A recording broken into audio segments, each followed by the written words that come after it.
pues muchas gracias por su atención. Gracias a todos los que están viendo esta videoconferencia.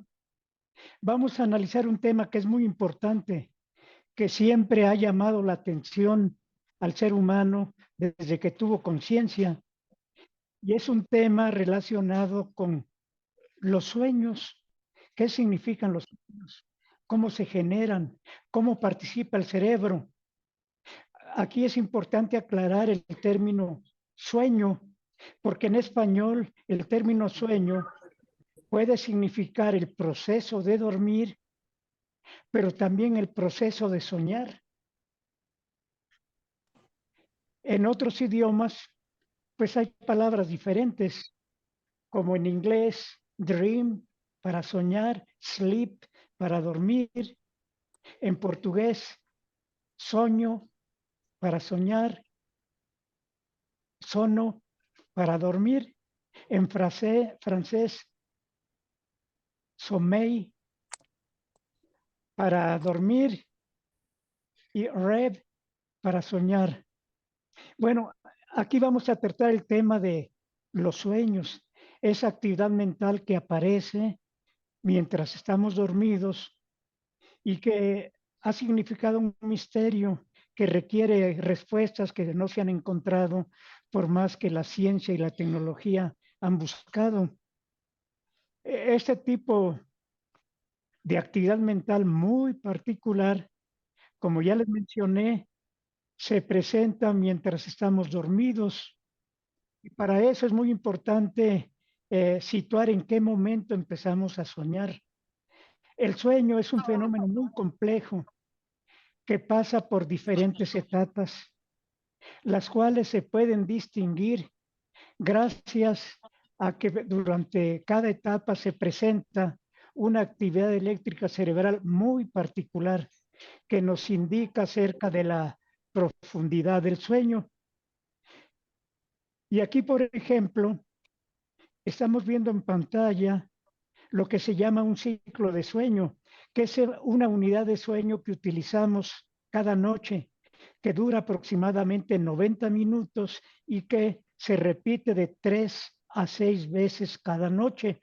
Como ven ahí, la actividad cerebral cambia de frecuencia y amplitud.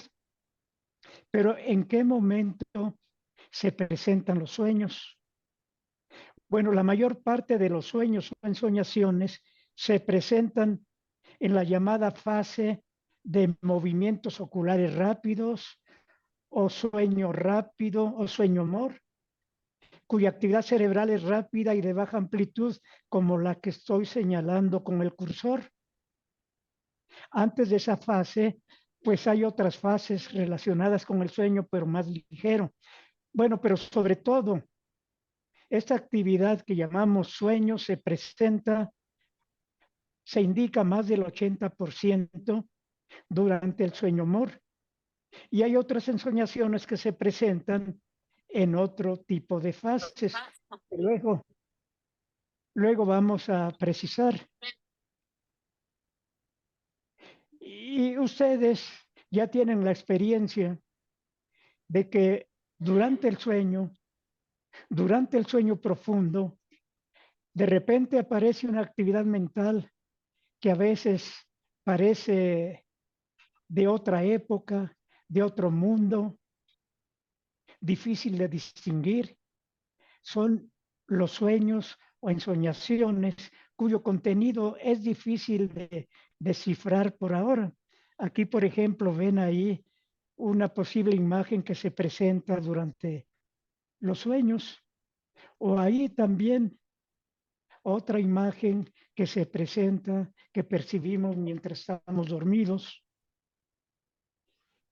Y ustedes ya saben que el soñar es una experiencia subjetiva y generalmente se puede recordar al despertar. Si alguno lo despiertan después de tener un sueño, se puede describir el contenido onírico.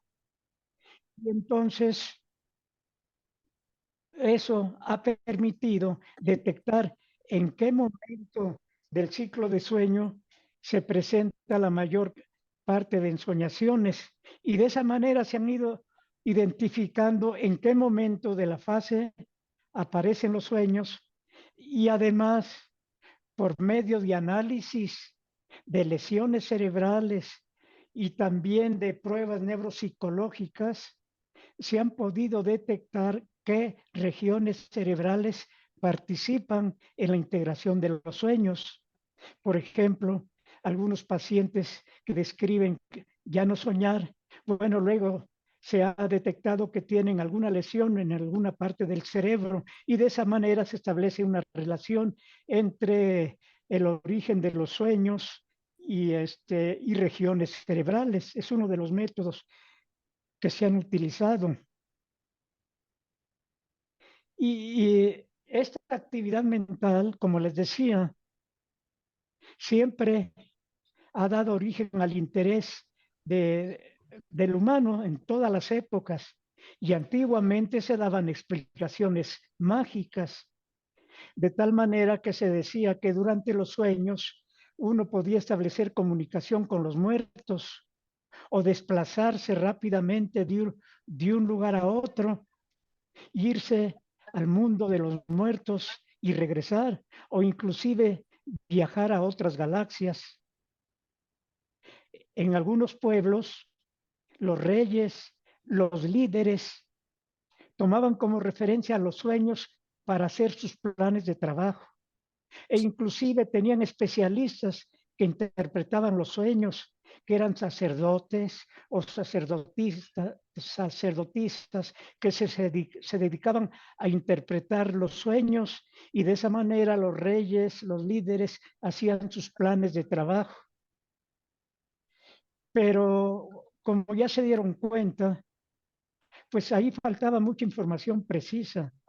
Era cosas que se inventaban y a veces coincidían los sueños con algún evento que se iba a presentar y eso dio origen posteriormente a sueños premonitorios que todavía no están bien analizados, que es la capacidad que tiene el soñante para darse cuenta que está soñando e inclusive puede modificar el contenido del sueño, dando lugar a los sueños lúcidos, que son sinónimo de sueños conscientes y que ahí mismo pueden surgir los sueños premonitorios, es decir, adelantarse a lo que va a suceder posteriormente.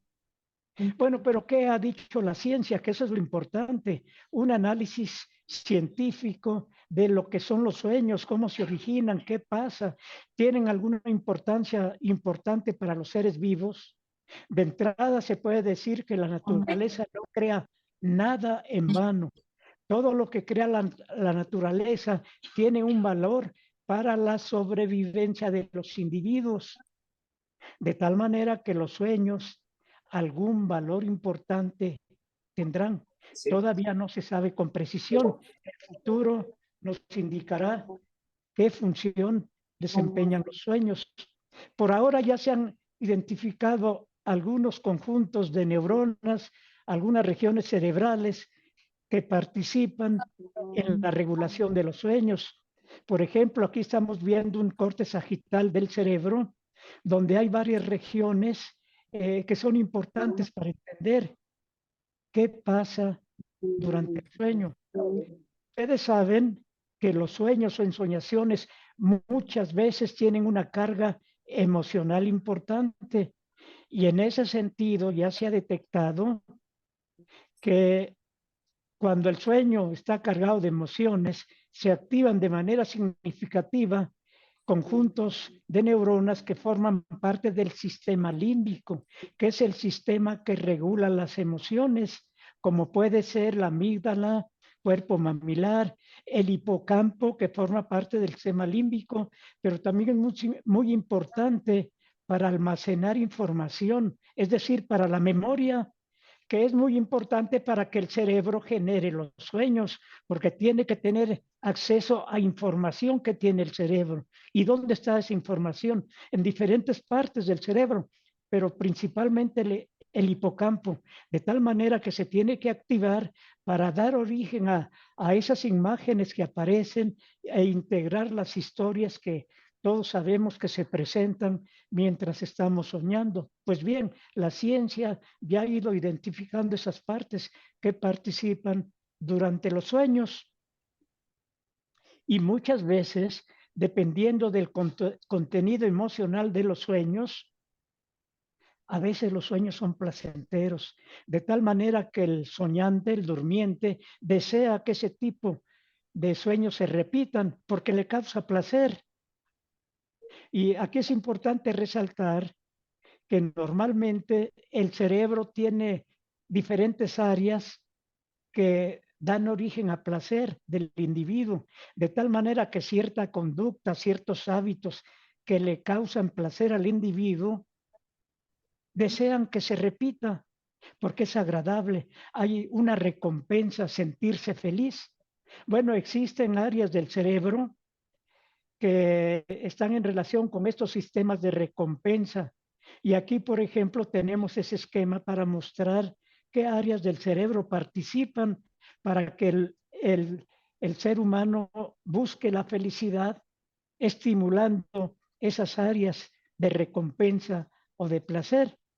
Hay conjuntos de neuronas que están aquí en este esquema, las podemos señalar en el área tegmental ventral que forman circuitos con la amígdala, que es importante para las emociones y también para memorias, sobre todo emocionales, el núcleo accumbens, y ahí se liberan muchos neurotransmisores que son importantes, sobre todo la dopamina. Hay un sistema dopaminérgico relacionado con la recompensa, con sentirse bien, aunque también otros neurotransmisores intervienen, como puede ser el ácido gamma aminobutírico, el ácido glutámico, la acetilcolina, pero también este circuito se conecta con la corteza prefrontal, que es una de las regiones más evolucionadas del cerebro.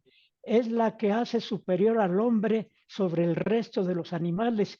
Esta corteza participa en lo que se llama funciones cerebrales superiores, donde está la imaginación, memoria, aprendizaje y también los sueños. De tal manera que esta corteza prefrontal también participa para integrar las historias que forman parte de los sueños. De tal manera que cuando el sueño es placentero, que se siente uno feliz, se activan estas áreas que he estado mencionando.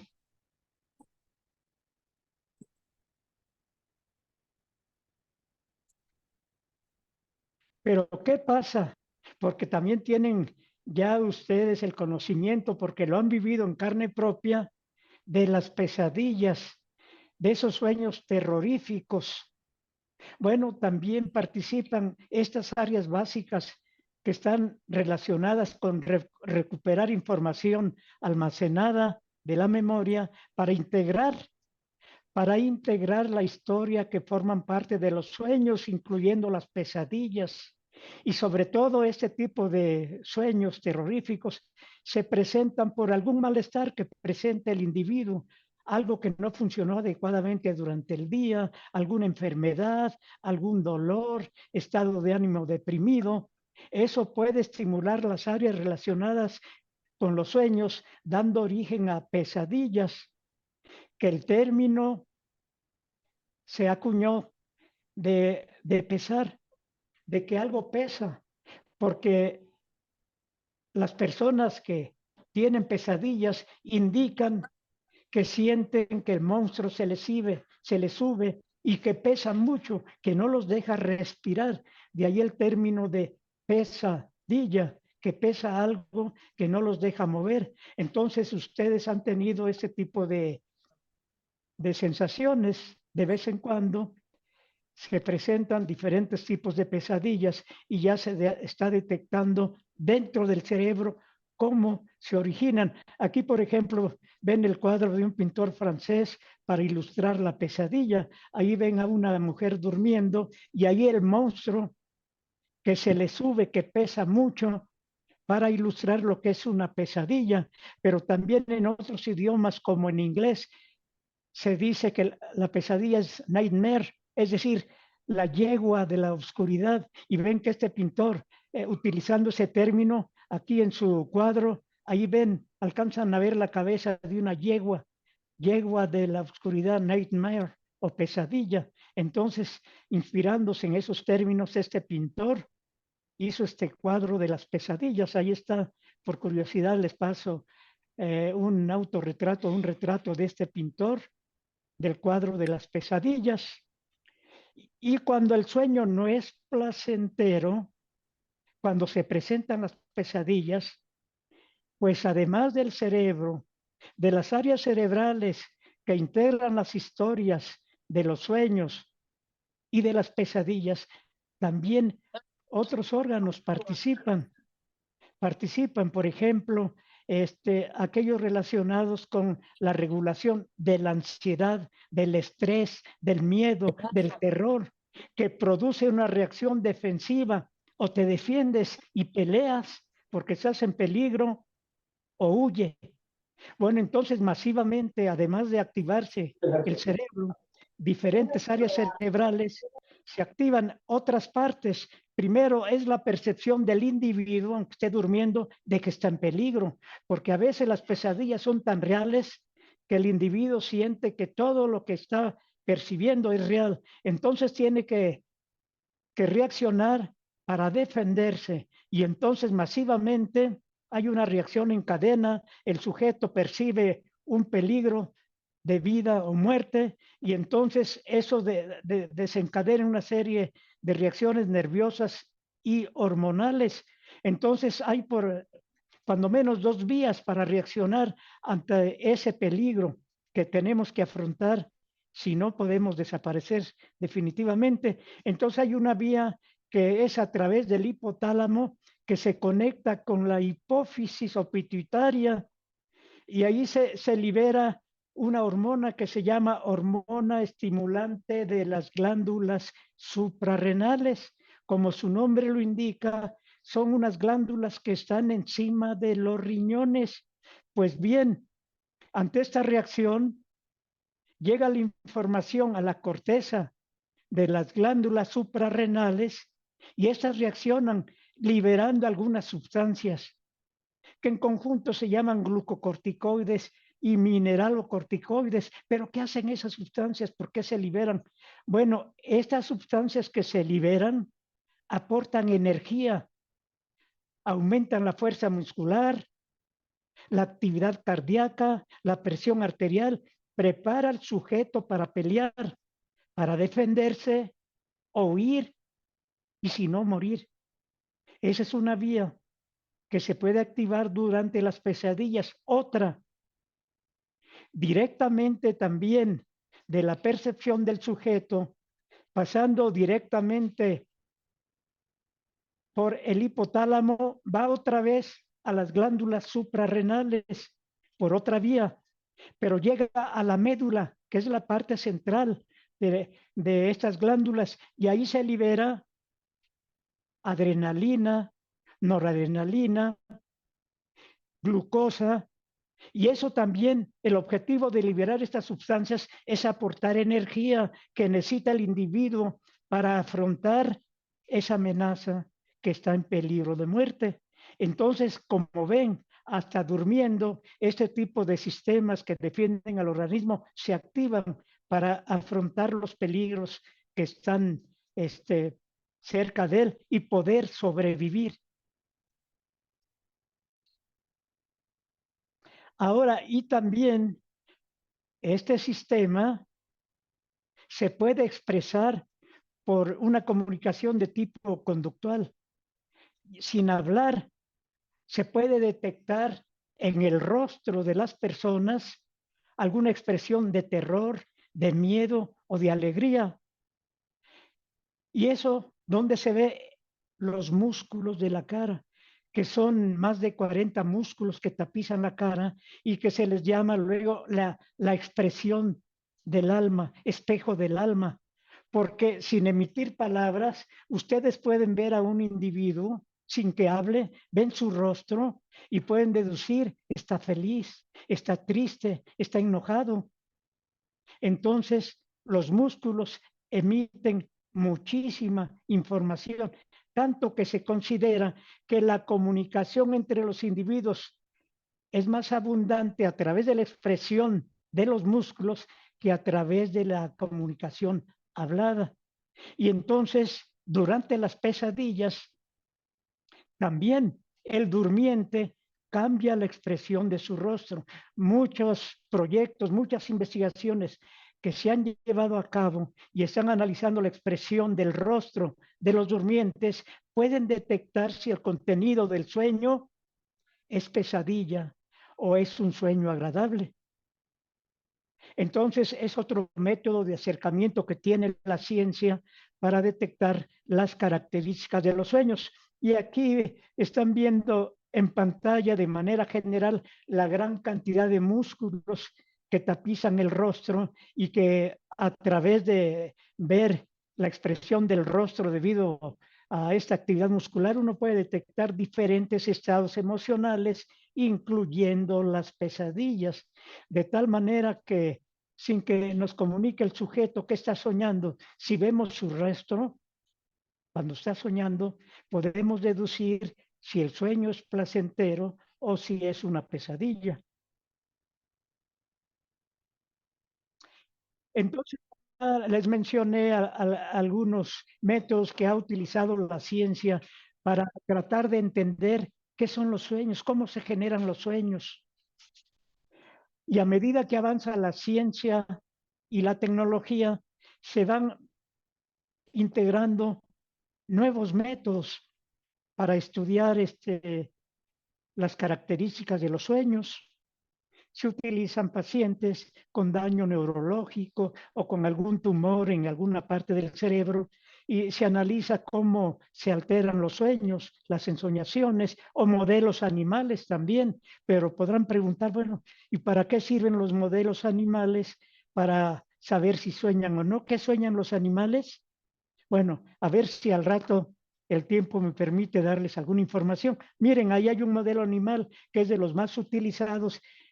El gato nos ha permitido analizar el interior del cerebro para buscar información acerca de en qué parte del cerebro se puede originar cierta actividad que pueda ser relacionada con los sueños.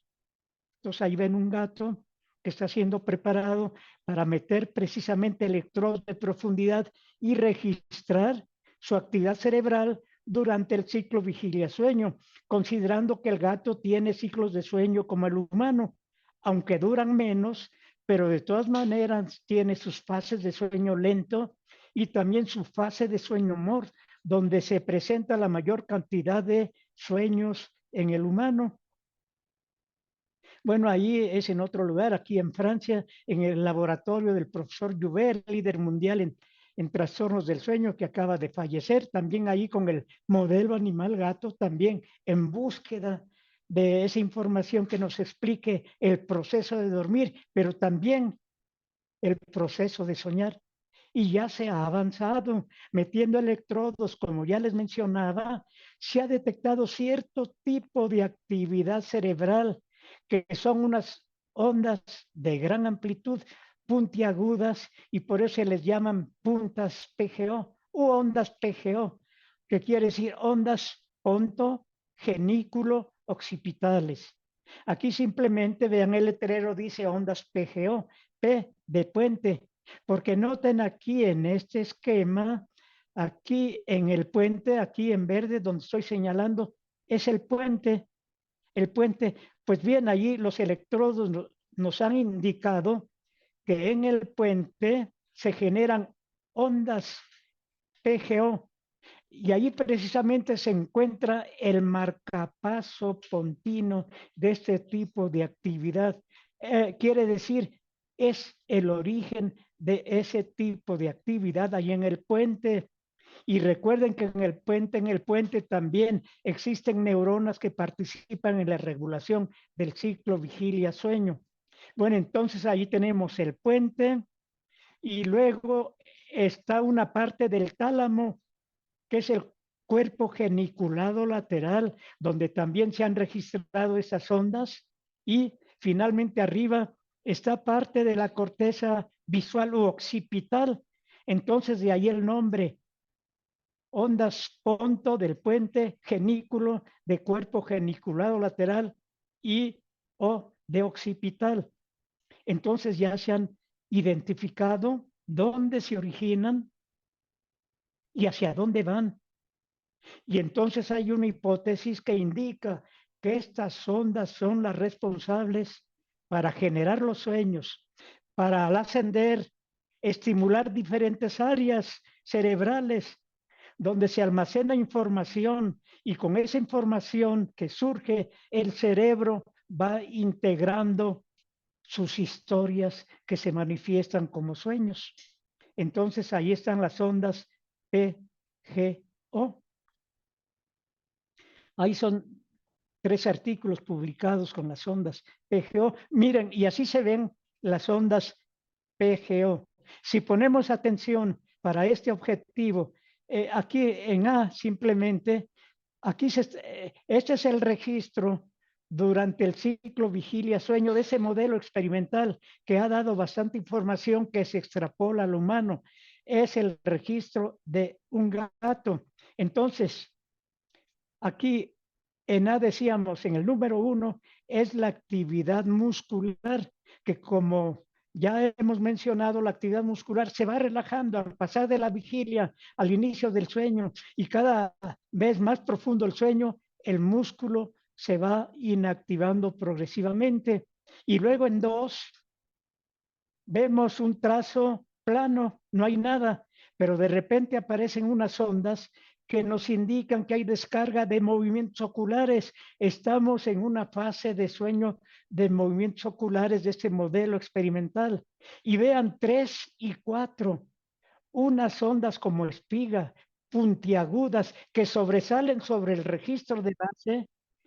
Esas son las ondas PGO, ondas pontogenículos occipitales, que hay una hipótesis que indica que estas ondas, este signo electrofisiológico es el responsable de que se originen y se integren los sueños. Entonces vean cómo ahí surgen estas ondas, son muy notables, a veces vienen aisladas o en descargas, y noten abajo, abajo es el músculo que se va relajando hasta desaparecer, atonía muscular en sueño humor, y coincide ahí presencia de PGO, movimientos oculares y hay sueños.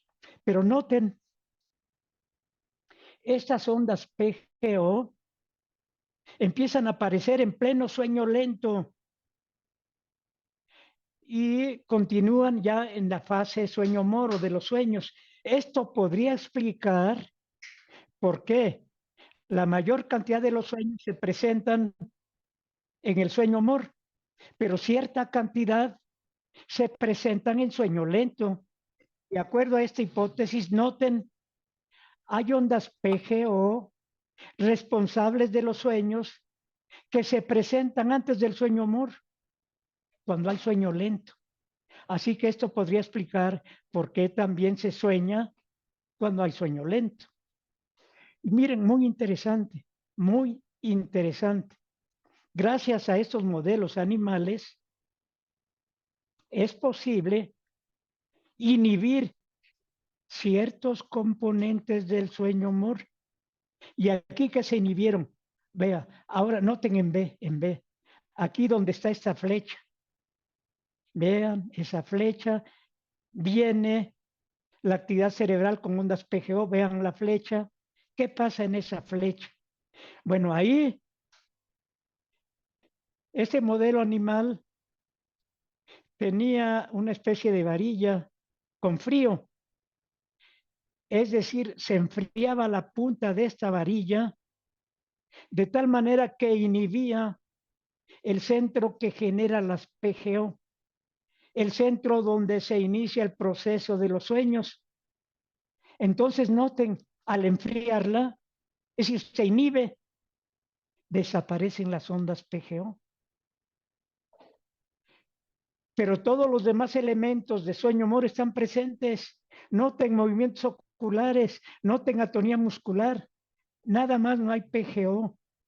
Y aquí uno se preguntaría, bueno, este individuo en sueño-humor, pero sin PGO, esto podría indicar que sí está durmiendo en sueño-humor, pero no está soñando, porque se han eliminado estas ondas generadoras de los sueños.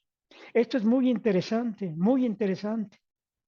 Lo malo que no se ha podido hacer esta manipulación experimental en el humano. Esto es en el modelo experimental del gato. Hasta que hagamos eso en el humano, que se permita meter una varilla hasta donde está el generador de esas ondas PGO, y cuando empiece a soñar y se vean sus PGO, se inhiban y va a decir, ya dejé de soñar. Es cuando se podrá comprobar que estas ondas PGO precisamente son las responsables de los sueños. Por ahora son nada más especulaciones. Mire, y aquí precisamente se han integrado modelos para entender cómo funciona este sistema. Y aquí, a grosso modo, vean, abajo a la derecha, son esquemas del cerebro. Abajo a la derecha es cuando estamos despiertos, como en este momento que todos están poniendo atención, están despiertos. ¿Y cómo funciona el cerebro? Bueno, a través de la vía visual llega la información a las áreas visuales que procesan las imágenes, están observando esta presentación.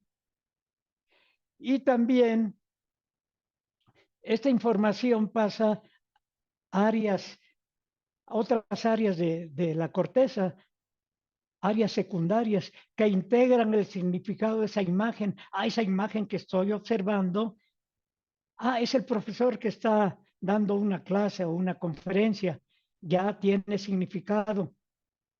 Y también puede pasar a otras áreas donde uno se puede mover. Y también participa el área de la corteza prefrontal cuando estamos despiertos. Acá está activada. Bueno, pues estamos funcionando adecuadamente a los estímulos reales que nos rodean. Pero ¿qué pasa si dormimos? Ya nos vamos a esta figura de arriba. La información puede seguir ascendiendo, pero ya no llega a la corteza visual. Sigue otro camino.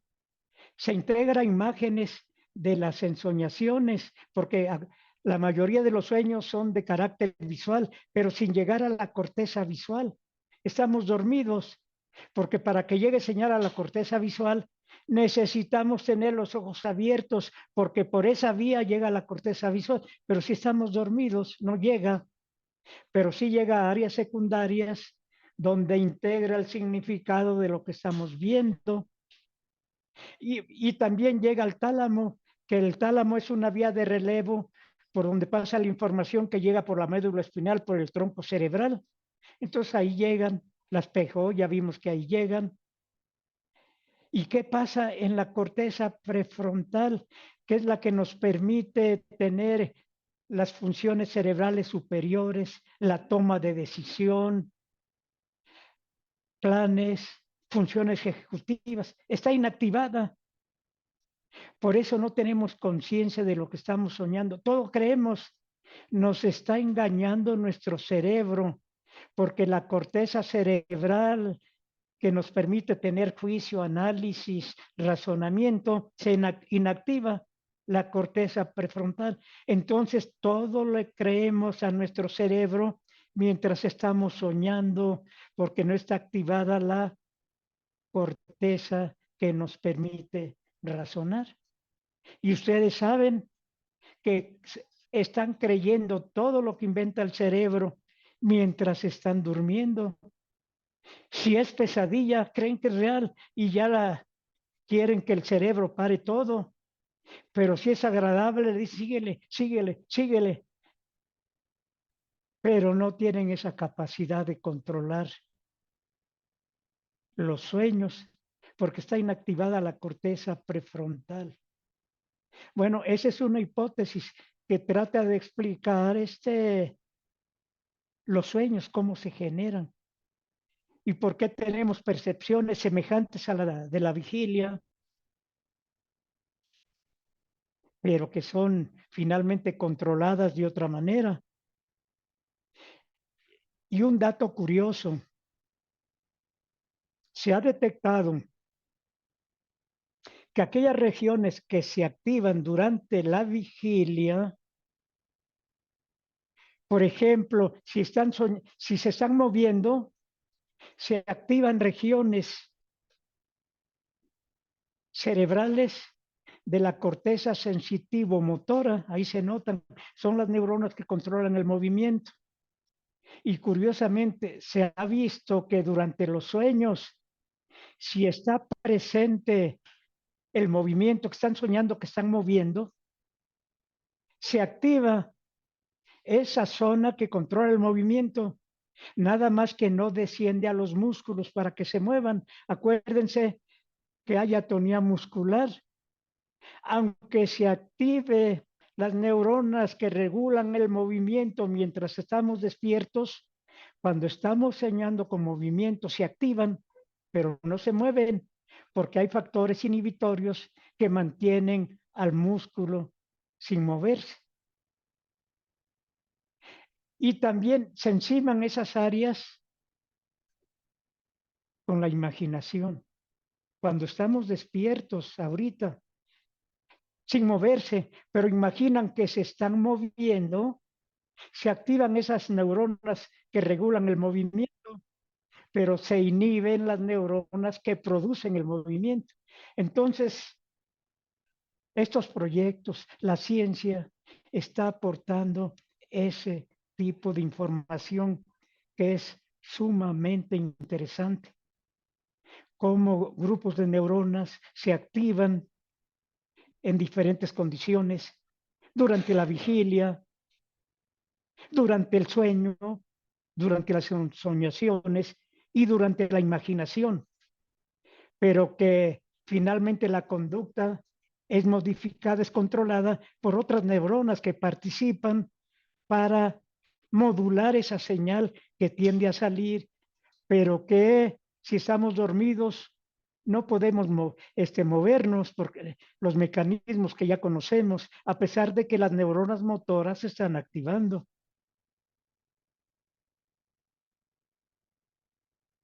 Bueno, ya les mencionaba que con más equipo, con técnicas nuevas, cada vez se sabe más y más y más acerca de los sueños, con técnicas de neuroimagen, ya sea funcional o estructural, con tomografía axial computarizada y otro tipo de técnicas de resonancia magnética estructural o funcional. Cada vez se obtiene más información relacionada con los sueños, cuando menos para entender cómo se generan, dónde se generan.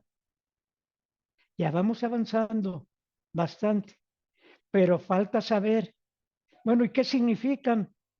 Ya conocemos bien fisiológicamente dónde se originan, en qué parte del tronco cerebral, cómo ascienden. Ya nos dijeron que posiblemente se generen en el tronco cerebral. Allá hay generadores de la actividad PGO, que son las responsables de que al ascender estimulen diferentes áreas del cerebro donde está almacenada la información y de esa manera se integren los sueños. Eso ya nos lo dijeron, pero queremos saber el papel funcional. ¿Para qué sirve soñar? Es un desperdicio de la naturaleza. Falta contestar todo eso, pero ya hay algunas posibles respuestas. Bueno, ahí vean una persona que va a ser ahí metida a sistemas de resonancia magnética para analizar esto.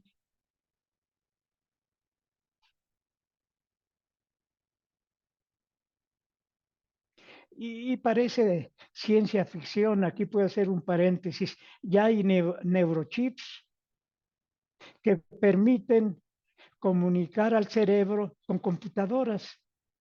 Puede ser que el cerebro esté generando, pensando cierta información y en la computadora se esté integrando la información que estoy pensando. Estoy en el salón de clases tomando una materia o estoy en una videoconferencia. Bueno, esos pensamientos por medio de chips ya como que empiezan a poder ser registrados en una computadora. Parece de ciencia ficción, pero ya se están dando esos pasos. No sabemos si a través de estas técnicas el cerebro nos pueda proyectar en la pantalla lo que estamos soñando. Parece ciencia ficción y muy difícil, parece imposible. Bueno, pero no sabemos si ya se dio este paso que les mencioné, que luego le llaman programa de Brain Gate, una puerta del cerebro para que comunique lo que la palabra hablada no lo puede hacer.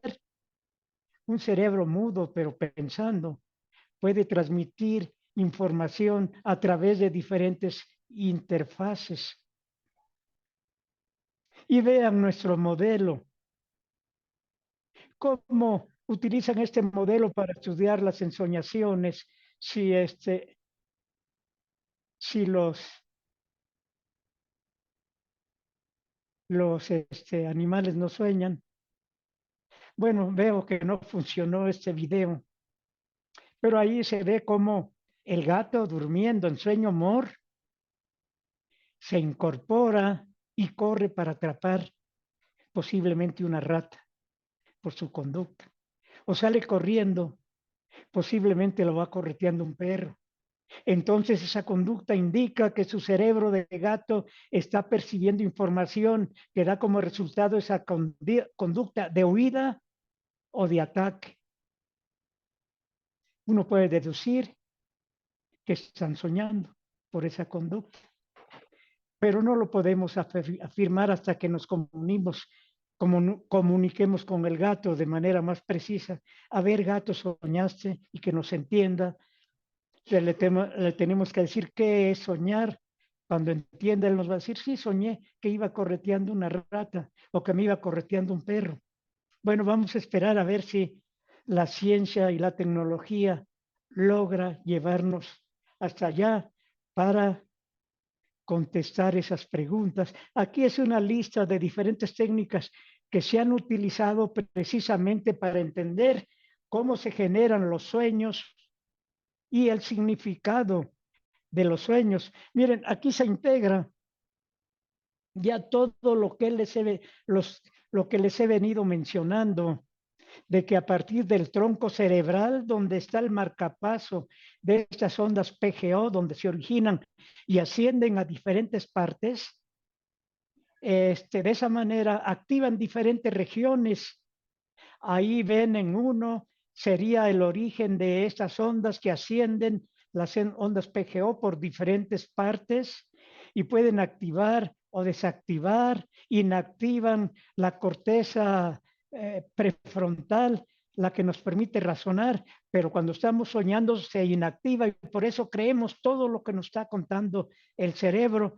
Y vean, se inactiva el cerebelo que también interviene en el movimiento para coordinar los movimientos. Bueno, como no nos movemos, se tiene que inactivar. Bueno, aquí en este esquema se integra todo lo relacionado con la hipótesis de cómo se generan los sueños, que ya les he explicado y no se los voy a repetir porque el tiempo se está acabando.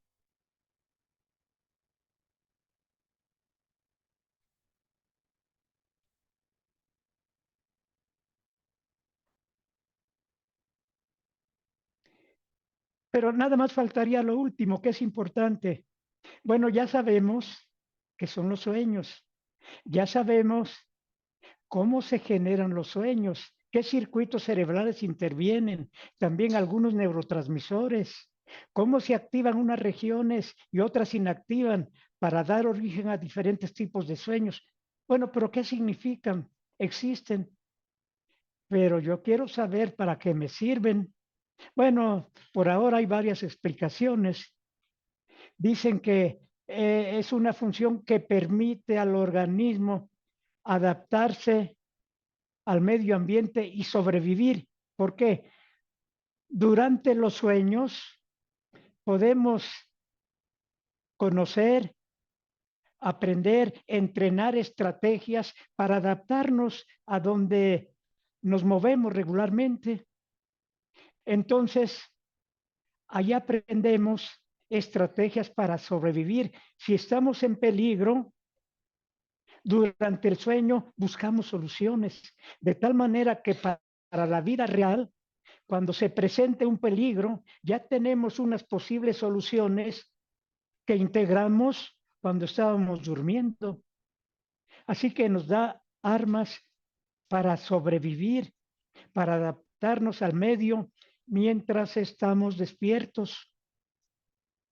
Y también sirve para retener la información que aprendemos mientras estamos despiertos, porque ven que los sueños resultan de información que se acumuló, algo que aprendimos.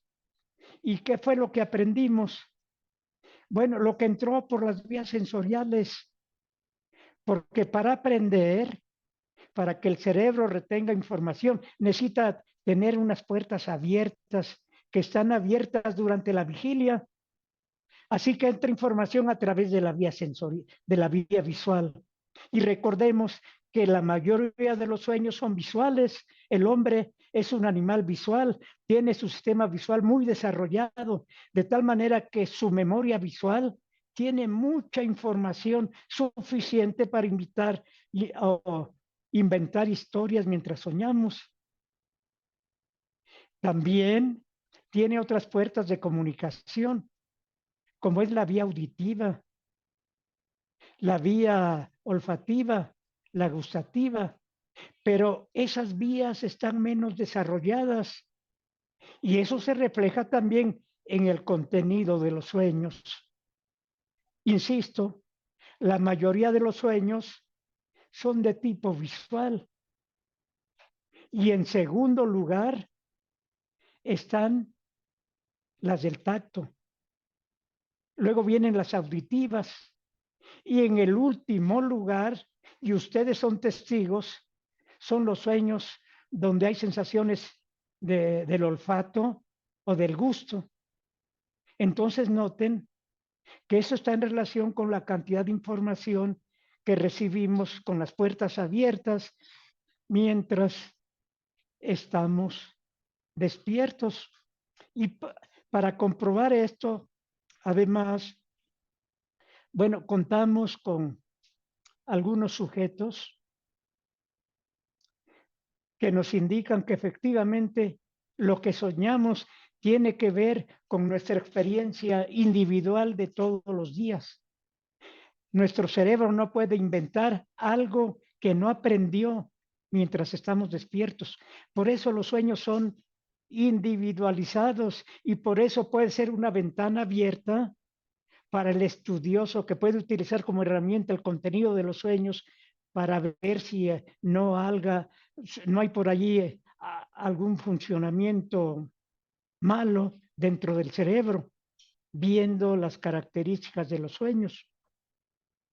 Y tenemos por ahí algunos ejemplos importantes para apoyar esto, son los ciegos, sujetos ciegos. Estudiando el sueño en los ciegos, desde el punto de vista del proceso de soñar, tienen sus fases de sueño lento y sueño mor. Es decir, pueden soñar, pero al hacer un análisis, no tienen sueños visuales. Pues sobre todo, atención aquí, los ciegos de nacimiento o aquellos que perdieron la vista antes de los 4 años, es decir, antes de que madure completamente la visión. porque no nacemos con una visión completamente desarrollada, madura. Pasan algunos años para que madure adecuadamente el sistema visual. Pues bien, los ciegos de nacimiento o aquellos que perdieron la visión antes de los 4 años no tienen sueños de tipo visual, porque el cerebro nunca tuvo oportunidad de meter información por esa vía. En su lugar, tienen más sueños de otro tipo, más sueños auditivos, más sueños gustativos. Entonces, esto refuerza la hipótesis de que los sueños están en relación con la información que almacene el individuo durante el día mientras está despierto y que el cerebro inventa historias, a veces historias extrañas.